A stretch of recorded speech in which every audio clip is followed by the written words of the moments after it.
স্ত্রীকে ধর্ষণের পর তার সামনে স্বামীকে হত্যা। কক্সবাজার শহরে স্ত্রীর সামনে খুন হওয়া রঞ্জন চাকমা ৫৫ নামে এক ব্যক্তির মরদেহ উদ্ধার করেছে পুলিশ। হত্যার পর পালিয়ে যাওয়ার সময় জনতার হাতে আটক হয়েছে ঘাতক বীরেন চাকমা ৫৫। শনিবার ১৩ সেপ্টেম্বর রাত ১২:৩০টার দিকে নৃশংস এ হত্যাকাণ্ড ঘটে। মদ্যপান অবস্থায় আটক বীরেন চাকমাকে পুলিশের হাতে সোপর্দ করা হয়েছে। ঘটনার সত্যতা নিশ্চিত করেছেন কক্সবাজার সদর থানার ওসি মোহাম্মদ ইলিয়াস। স্থানীয় বাসিন্দারা জানান, রাঙামাটি জেলার বাসিন্দা নিহত রঞ্জন চাকমা নিজের স্ত্রী কালোদেবী চাকমাকে সঙ্গে নিয়ে সম্প্রতি কক্সবাজারে কাজের উদ্দেশ্যে আসেন। দীর্ঘদিনের পরিচয়ের সুবাদে তারা কক্সবাজারে বীরেন চাকমার ভাড়া বাসায় আশ্রয় নেন।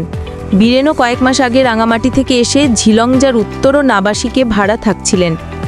প্রত্যক্ষদর্শী এক যুবক বলেন, রাতে সম্ভবত তারা সবাই একসঙ্গে মদ্যপান করছিলেন।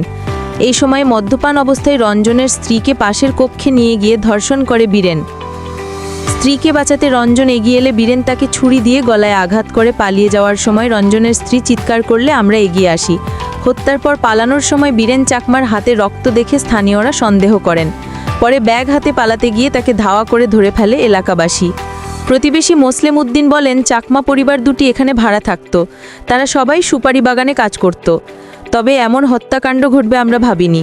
স্ত্রীর সামনে স্বামীকে এভাবে খুন করা খুবই নৃশংস ঘটনা। এই ধরনের আরও ভিডিও পেতে আমাদের চ্যানেলটি সাবস্ক্রাইব করে পাশে থাকুন।